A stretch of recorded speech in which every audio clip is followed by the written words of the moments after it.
तो ये भाई क्या हाल चाल है। चलो फिर से आज का एक और इंटरेस्टिंग वीडियो के साथ। तो भाई एनाबेला डोल के बारे में कौन नहीं जानता होगा, तुम नहीं जानते या कोई भी नहीं जानता भाई, हर एक बंदा जानता है भाई। जिन्होंने द कंजरिंग पूरी सीरीज देखी हुई है ना, उसमें भी भाई एनाबेला डोल का जिक्र हुआ है कई बारी कि भाई ये एक ऐसी श्रापित गुड़िया है, डोल है, पॉजेसिव, डू नॉट, भाई सब बहुत कुछ इस डोल के बारे में है। तो भाई आज से हम इस सीरीज़ को चालू करेंगे। हम हॉन्टेड जो चीज़ें होती है, पॉजेसिव चीज़ें होती है, उनकी वीडियोस भी देखना शुरू करने वाले हैं कि भाई जब उस पर इन्वेस्टिगेशन होती है। लॉरेन एडविड के पास अभी फ़िलहाल भी डॉल थी, मतलब लॉरेन एडविड आई थिंक डेथ हो चुकी है। मूवी में भी मैंने देखा होगा, आपने देखा होगा the Conjuring the last ride. तो भाई आज की इस वीडियो में भाई हम ऐसे ही कुछ खतरनाक सी क्लिप्स या फिर वीडियो देखने वाले हैं जो कि रोंगटे खड़े कर देगी। तो बिना देरी ना करते हुए चैनल को सब्सक्राइब कर दो, वीडियो को लाइक कर दो, क्योंकि भाई ये पार्ट 1 है, पार्ट 2, पार्ट 3 भी आएगा। अगर आपको इसको अच्छे से वॉच करते हो तो let's go into the video. ये एनाबेल जाहिर तौर पर आज तक की सबसे शापित डॉल, जिसने भाई स्टार्टिंग में गूज बम्प दे रही है। बहुत से लोगों को बहुत बुरा नुकसान पहुंचाया है। इसकी वजह से बिल्डिंग्स में आग लग जाती थी। आग कैसे लगी इसकी जांच अभी भी चल रही है और कई ऐसी भयानक अफवाहें हैं। और भाई ये वीडियो आ रखी है भाई, मैं आपको चैनल का नाम बता दूं। ये चैनल का नाम है ग्रोवी गेविन, आई थिंक मैं सही प्रोनाउंस कर रहा हूँ। तो big shout out to brother की भाई इनकी चैनल पे वीडियो आ रखी है। इन्होंने इतना वो करा कि भाई ये जाके देख रहे हैं एक्चुअली कि भाई इन सब से दूर रहना चाहिए, पर ये भाई अपने चैनल पे यही टाइप ऑफ कंटेंट बनाते हैं। तो प्लीज़ विजिट करना भाई के चैनल को, लिंक इन डिस्क्रिप्शन। और ये वीडियो सिर्फ फेयर यूज़ के लिए है कि सिर्फ इसका मजाक उड़ाने या इसे छूने से लोग गंभीर रूप से घायल हो गए या यहाँ तक कि मर भी गए। प्रीस्ट बाल बाल बचाई। ये बात सोचने वाली है। क्या इसमें से कुछ भी सच है? यार ये एक डॉल ही तो है ना? एनाबेल ये जिंदगी मौत का मामला है, वो उसी की वजह से था। एनाबेल सच में हॉन्टेड है या नहीं, ये पता लगाने का प्लान ये है कि पहले इसकी ओरिजिन स्टोरी जानेंगे, फिर लोगों से बात करेंगे, उन अकेले लोगों से जिन्हें एनाबेल के साथ असली एक्सपीरियंस हुए हैं, और फिर आखिर में मैं खुद इसकी जांच करूंगा। तो बस क्लियर कर दूं दोस्तों, ये असली एनाबेल है, ये मूवी वाली एनाबेल है। मूवी वाली काफी ज्यादा डरावनी दिखती है, असली वाली तो काफी चिल लग रही है। तो एनाबेल के साथ असल में क्या हुआ था, इसकी असली कहानी को समझने के लिए आपको पहले कुछ जगहों और लोगों के बारे में जानना होगा। मैं जिस घर में जा रहा हूं और जहां एनाबेल आज है वो है एड और लोरेन ऑनकल्ट म्यूजियम। ये हैं एड और लोरेन वॉरेन। सारी कॉन्ज्यूरिंग मूवीज के लिए यही दो मेन कैरेक्टर्स हैं, और हाँ, ये दो असली लोग हैं। एड एक सेल्फ टॉट डिमोनोलॉजिस्ट थे और लोरेन वो एक क्लैरवॉयंट और एक मीडियम थी। अगर आपको इनका मतलब नहीं पता तो आप उन्हें बेसिकली एक साइकिक कह सकते हैं। ये वही लोग हैं जिन्होंने एनाबेल को खोजा और मेरा मतलब उसे बंद किया। साथ ही 700 से ज्यादा दूसरी शापित चीजें भी, जिनमें से कुछ के बारे में मैं बाद में बताऊंगा। उन्होंने मिलकर एक चीज बनाई जिसे NESPR कहते थे। ये था new England society for psychic research. तो उनके गुजर जाने के बाद इस ऑर्गेनाइजेशन में और भी लोग थे जो उन्होंने बनाई थी, लेकिन किसी ने भी उस घर को सही से नहीं चलाया या उसे पब्लिक के लिए उतना खुला नहीं रखा। और ये तब तक चला जब तक हाल ही में मेरे दोस्त एल्टन और मैट राइफ ने ये घर खरीद नहीं लिया। एड और लोरेन अपनी पूरी जिंदगी यहीं रहे। उन दोनों का निधन इसी घर में घर ही परचेज कर लिया हुआ था। एल्टन ने मुझे यहाँ वीडियो शूट करने की अनुमति दी, इसलिए कृपया उसके चैनल को सब्सक्राइब करें। सारे 600 आइटम्स पक्का ऑनकल्ट आइटम्स हैं, वीजा बोर्ड्स, हॉन्टेड आइटम्स, ऐसी चीजें जो लोगों ने ये कहकर भेजी हैं, प्लीज इसे मेरे घर से निकाल दो। आप क्या कहेंगे, यहाँ की सबसे हॉन्टेड चीज कौन सी है? एनाबेल। अच्छा, ओह थैंक्स दोस्त संफिल। भगवान, हे भगवान, ये तो मेरी सोच से भी ज्यादा कमाल है। ये तो उम्मीद से बड़ी। हाँ, ये बड्डी है। ये रियल है हमेशा भाई। से इतनी बड़ी क्यों? हाँ, पता नहीं क्यों सबको लगता है कि ये एक छोटी सी डॉल जैसी है, पर असल में तो ये काफी बड़ी और खतरनाक भी है। ये पक्का गला घोंट सकती है। असल में ये उस कुर्सी में फिट हो जाती थी, तो उसने वो केस बनाया जो अभी दीवार से जुदा है, जिसमें फायर डॉल है, और तब एनाबेल उस केस में थी। और फिर एक पॉइंट पर उन्होंने लेक्चर्स और एजुकेशनल वजहों से एनाबेल को कुछ शोज में बाहर ले जाना शुरू किया, और तब डैन रिवेरा ने वो बड्ढा केस बनाया जिसमें एनाबेल अभी बैठी है। और वो ग्लव्स हैं जो वो इस्तेमाल करते थे जब कभी डॉल को असल में हिलाना पड़ीजता था, और वो ब्लेस्ड ग्लव्स भी हैं।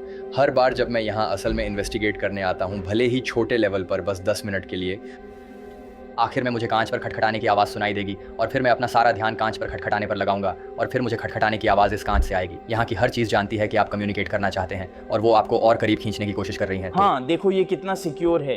एक ताला है, दूसरा ताला है, इसे बंद रखने के लिए 2 चीजें लगी हैं।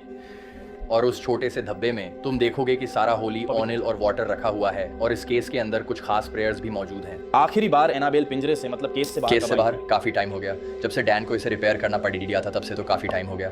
तो वो एनाबेल को केस में ऐसे ही ट्रांसपोर्ट करते हैं। गजब। वो इससे जुड्डी है तो वो उसे केस से कभी नहीं हटाते। हाँ, ये बहुत बहुत बहुत ही रेयर मौका होता है, क्योंकि देखो मुझे पता है।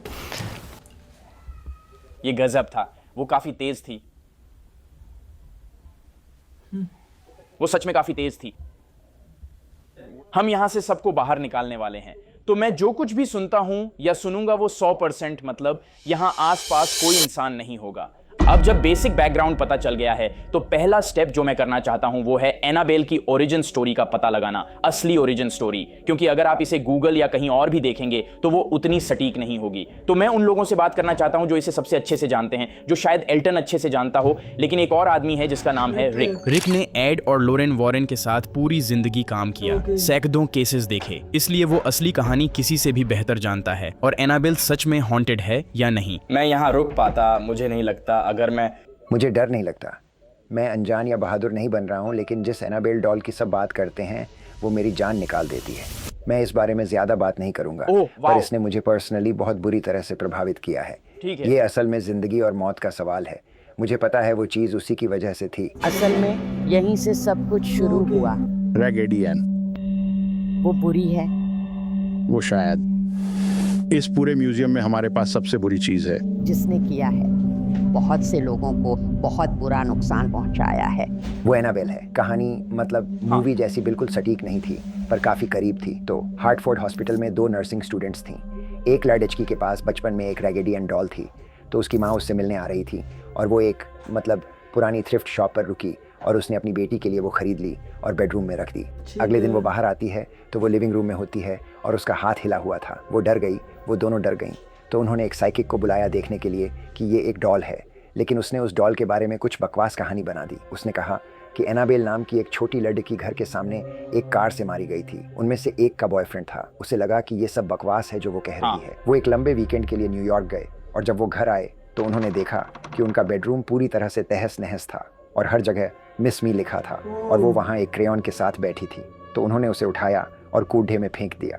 अगले दिन वो वापस लिविंग रूम में बैठी थी और बॉयफ्रेंड सोफे पर सो गया और उसने सपना देखा कि वो चीज़ उस पर कूद गई और उसे नोचने लगी, उसकी छाती पर वार करने लगी। तब उन्होंने एक प्रीस्ट से कांटेक्ट किया और उन्होंने एड और लोरेन को एक लेटर भी लिखा और तब एड और लोरेन वहाँ गए और उन्हें विस्तार से समझाया कि वो एक छोटी लड़की नहीं है। अगर हम इसकी पूरी ओरिजिन स्टोरी को देखें तो इसे समझना थोड़ा मुश्किल है, मैं झूठ नहीं बोलूंगा। असल में जो कुछ भी हुआ उसका बहुत कम मतलब सबूत है या कोई फिजिकल जगह, फिजिकल लोकेशंस हैं, तो इस सब पर भरोसा करना बहुत मुश्किल है। लेकिन जाहिर तौर पर ये मिस्ट्री लेटर्स हैं, ओरिजिनल ऑनर्स के जो उनके पास अभी भी हैं और वो बिल्कुल भी पब्लिक नहीं हैं। जाहिर तौर पर वो उन्हें जल्द ही रिलीज करने वाले हैं, लेकिन मुझे लगता है कि यहीं से एनाबेल की पूरी कहानी बहुत क्रेजी हो जाती है, क्योंकि बहुत कुछ हुआ है बहुत हाल ही में। एनाबेल टूर पर गई थी, मुझे नहीं पता था वो इतना मजे कर रही है। यार एनाबेल टूर पर, हम कैसी दुनिया में रहते हैं। वो क्या कर रही थी? स्टेज पर ठुमके लगा रही थी क्या? उम्मीद तो यही है, मैं उसके लिए पैसे दूंगा। एनाबेल वायरल हो गई थी। एनाबेल डॉल 3 बड़ी अफवाहें थीं कि अगर वो सच हैं तो एनाबेल पर यकीन करना बहुत आसान हो जाएगा, क्योंकि वो बहुत क्रेजी हैं। तो पहली चीज जो होती है, एक प्लांटेशन जो उसके पास है बिल्कुल पास जल जाता है। शापित डॉल को गुस्सा आया, अंदाजा लगाओ क्या हुआ। ये एंटेबेलम साउथ बिना रिकवरी की उम्मीद के जल गया। 1800 के दशक का प्लांटेशन भी जल गया। बस चीजों को वैसे ही छोड़ देना सीखो। अगला, एनाबेल अपने स्थान से पूरी तरह से गायब हो जाती है। एनाबेल डॉल गायब है। वो डीमन डॉल सचमुच गायब है। वो अपना वर्ल्ड टूर जारी रखने के लिए शिकागो जा रही थी और जल्दी ढूंढो। फिर आखिरी अफवाह ये है कि पैरानॉर्मल इन्वेस्टिगेटर डैन रिवेरा का दुखद निधन हुआ। टूर के लीड ने एनाबेल डॉल को छुआ। उसके कुछ ही समय बाद वो अपने होटल के कमरे में मृत पाया गया। मतलब एनाबेल डॉल उसके साथ कमरे में थी जब वो मरा। पैरानॉर्मल इन्वेस्टिगेटर डैन रिवेरा की जुलाई में पेंसिल्वेनिया के एक होटल के कमरे में अचानक मौत हो गई।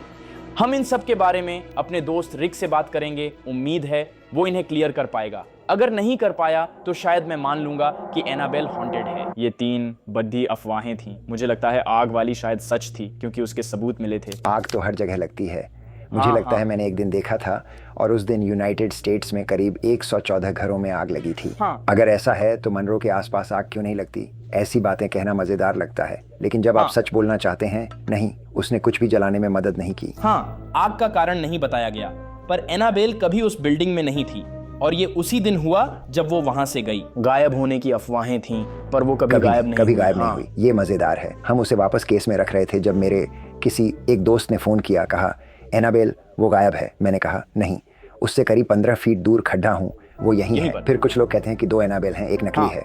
नहीं, उसने कहा कि टूर के लिए 3 और लोकेशंस हैं। हाँ, फिर कॉन्ट्रैक्ट्स खत्म हो गए। हम खुश थे, निकल नहीं सकते थे। डैन की मौत के बाद नया बना। ऑटोप्सी रिपोर्ट आ गई है। एनाबेल का इससे कोई लेना देना नहीं था। अब मैं कह सकता हूँ डैन बीमार था, उसकी मेडिकल रिपोर्ट जारी नहीं की, किसी का काम नहीं था, लेकिन यह सब होने से पहले ही वह बीमार था। और कई अफवाहें थीं जो सच नहीं थीं, जैसे कि डैन की मौत के वक्त वो एनाबेल के साथ एक कमरे में भी नहीं था।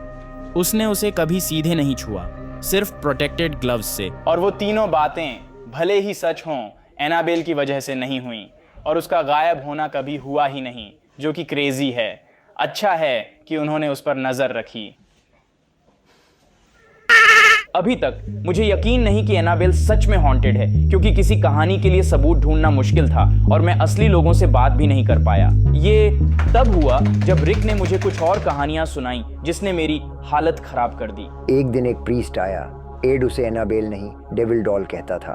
प्रीस्ट उस डेविल डॉल को देखना चाहता था, तो वो एड के साथ नीचे आया और एड ने कहा, इस कमरे में कुछ मत छूना।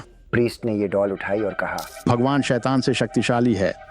जब उसने उसे वापस फेंका, एड ने कहा, रिक वो सही है, भगवान शैतान से ज्यादा शक्तिशाली है, पर प्रीस्ट या इंसान नहीं। और प्रीस्ट घर जा रहा था और उसने कहा, उसने रियर व्यू मिरर में देखा, वो चीज उसे वापस देख रही थी। कार बेकाबू होकर ट्रैक्टर ट्रेलर से टकराई, वो नष्ट हो गई और प्रीस्ट लगभग मारा गया था। और वो आज तक कमर से नीचे पैरालाइज हे है। भगवान। और वो कहता है, उसे आखिरी चीज जो याद है वो डॉल थी।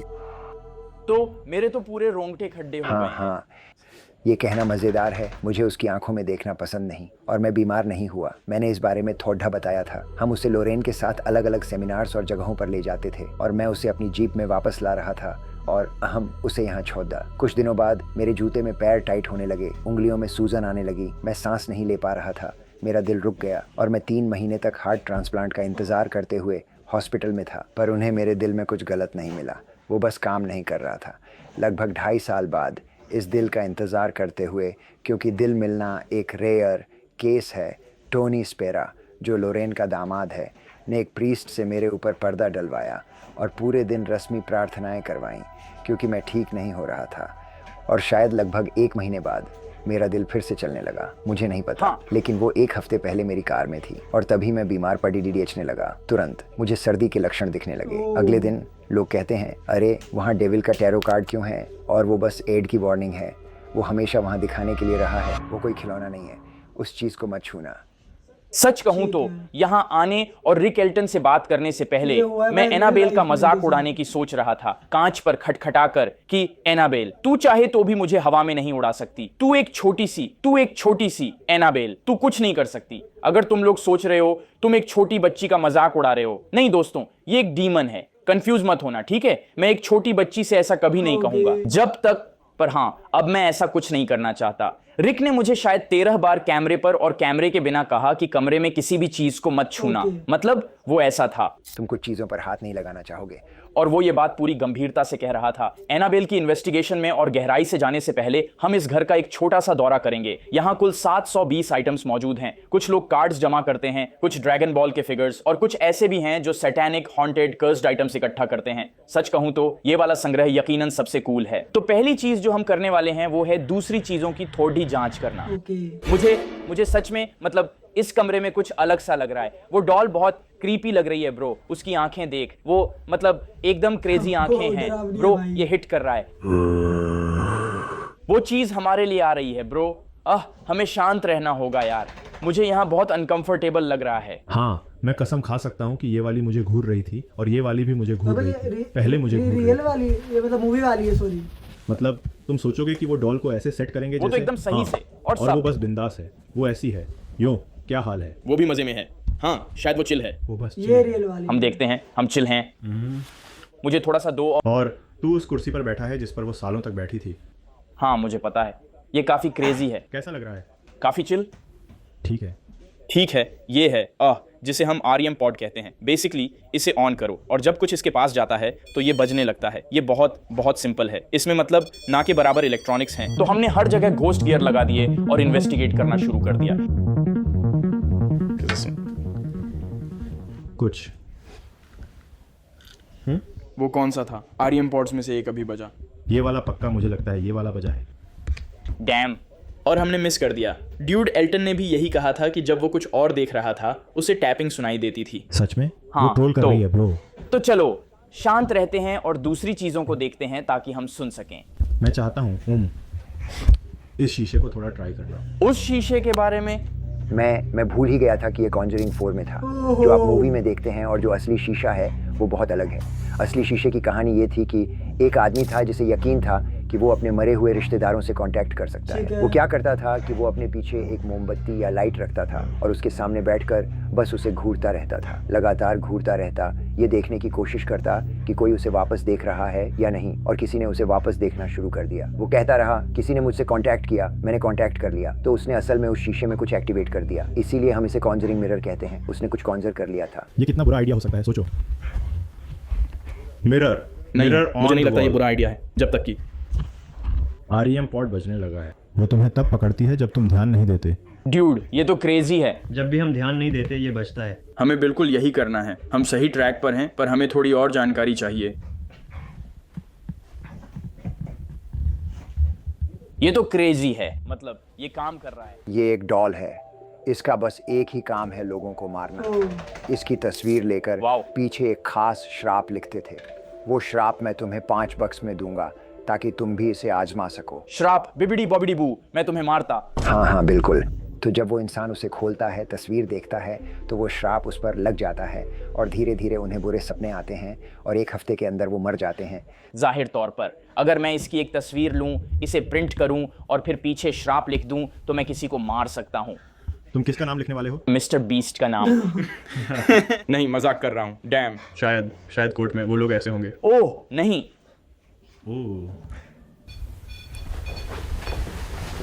कौन सा है? ड्यूड ये तो बिल्कुल क्रेजी है। रुको, ये तो पूरी तरह से इंसान है। मतलब ये क्या हो रहा है? हमें शुरू से ही काफी एक्टिविटी मिल रही थी और वो सिर्फ एनाबेल के पास एक ही डिवाइस पर हो रही थी। तो मैं और घोस्ट गियर लेने गया। तो ये क्या करता है कि बेसिकली जैसे भूत EMF फ्रीक्वेंसीज छोड़ते हैं जो इसमें जा सकती हैं और ये शब्द बोल सकता है। तो ये लिटरली बस रैंडम शब्द बोलता है जो ये उठाता है आत्माओं से। ड्यूड किताब खोलने का मन कर रहा है। किताब खोलो, किताब खोलो, किताब खोलो, किताब खोलो, किताब खोलो, किताब खोलो, किताब खोलो। मतलब वो इसे ऐसे क्यों रखेंगे अगर हमें इसे खोलना नहीं था तो? ये ऐसा क्यों है यार? ये बंदा इतना चिल क्यों लग रहा है? ये बंदा हॉन्टेड नहीं है ब्रो? ट्रक। वो बंदा लग रहा था जैसे बोलेगा मुझे नहीं पता, यहाँ से जाओ, अभी के अभी घर से बाहर निकल जाओ। सो भाई ये रहती है आज की वीडियो। भाई इसका पार्ट 2 चाहिए तब कमेंट करो फटाफट से। मिलते हैं नेक्स्ट वीडियो में। Take care, peace out.